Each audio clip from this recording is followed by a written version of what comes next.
Ali karamallahu wajhah, sesungguhnya Nabi Muhammad di akhir hayat beliau, pada detik-detik terakhir nafas beliau, aku melihat beliau menggerakkan bibirnya dengan 2 kali gerakan. Ketika itu aku mendekatkan telingaku. Ketika aku mendekatkan telingaku, aku mendengar beliau berkata, ummati, ummati, kata beliau. Ketika itu saudara-saudara, ketika itu Allah berkata kepada Jibril, wahai Jibril, engkau turun, beritahu kepada Muhammad bahwasanya aku memberikan kepada dia 2 pilihan.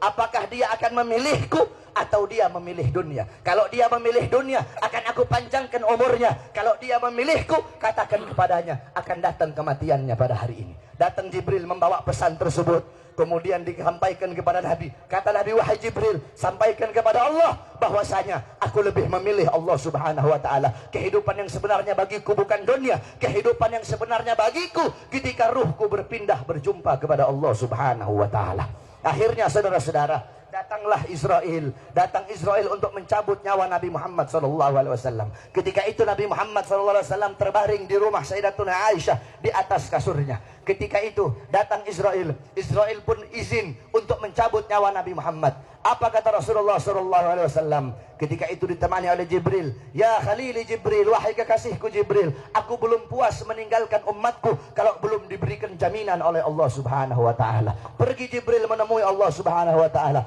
Fa'ahallahu ta'ala ala Jibril, basyirhu ya Jibril, innahu awwalu nasin khariju minal ardi idha bu'isu wa sayyiduhum idha jami'u, fabasyirhu innal jannah muharramatun alal umam qabla an tadkhuluha ummatuh. Wahai Jibril, sampaikan kepada Muhammad, dia manusia yang pertama kali akan aku bangkitkan di hari kiamat dan menjadi manusia yang memimpin seluruh manusia kelak pada hari kiamat. Dan sampaikan kepadanya jaminan dariku bahwasanya sorga aku haramkan untuk dimasuki oleh siapapun sebelum sorga dimasuki oleh umatnya. Ini jaminan dariku wahai Jibril. Nabi Muhammad pada saat detik-detik terakhir nafasnya tidak memikirkan diri beliau, keluarga beliau, anak cucu beliau. Yang beliau pikirkan kalian sebagai umat, saudara-saudara.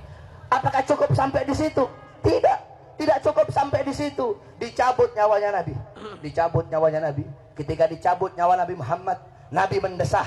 Ketika dicabut nyawa, Nabi berlirih. Ah, kata Nabi. Dicabut lagi nyawa Nabi. Nabi berkata, ah. Di samping Nabi Muhammad ada sebuah cawan berisi air. Beliau letakkan tangan kanan beliau. Beliau usapkan keringat, peluh-peluh, keringat-keringat yang keluar di wajah beliau. Beliau berkata, ya Khalil Israel, wahai kekasihku Israel, apakah seperti ini rasa sakit dicabut nyawa wahai Israel? Saudara-saudara, Nabi Muhammad yang sholat sampai kakinya bengkak, Nabi Muhammad yang sholat sampai kakinya keluar nanah, merasakan sakit ketika dicabut nyawa. Bagaimana dengan orang-orang yang lalai dari sholatnya, saudara-saudara?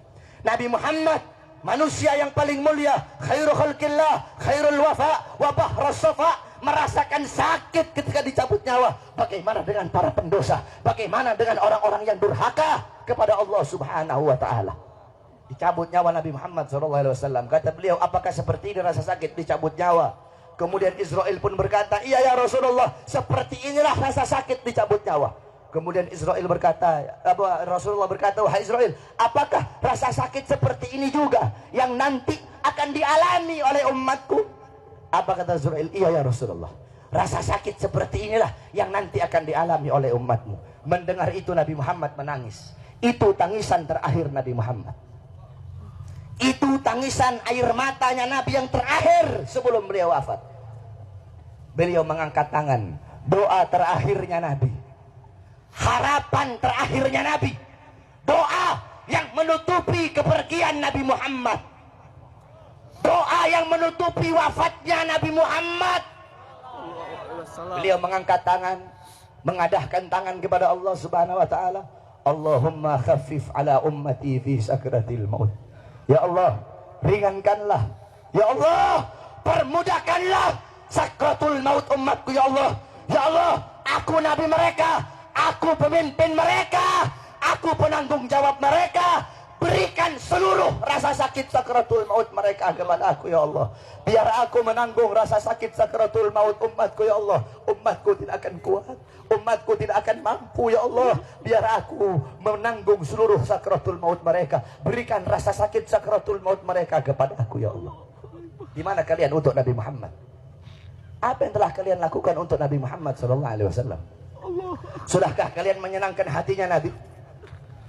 Sudahkah kalian mengorbankan jiwa, nyawa, darah, harta kalian untuk Nabi Muhammad SAW?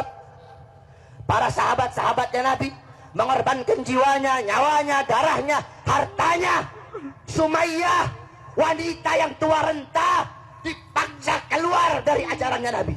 Dikubur setengah badan, ditombak, keluar isi perutnya, dicambuk. Hei Sumayyah, keluar kamu dari ajaran Nabi. Apakah Sumayyah lebih memilih kesenangan dunia? Apakah Sumayyah lebih memilih kebebasan dunia? Sumayyah lebih memilih mati daripada harus meninggalkan ajaran Nabi Muhammad. Allahu Akbar.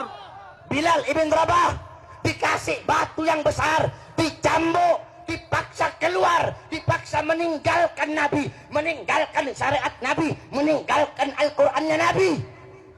Apakah Bilal lebih memilih kesenangan dunia? Apakah Bilal lebih memilih kebebasan dunia? Apa kata Bilal?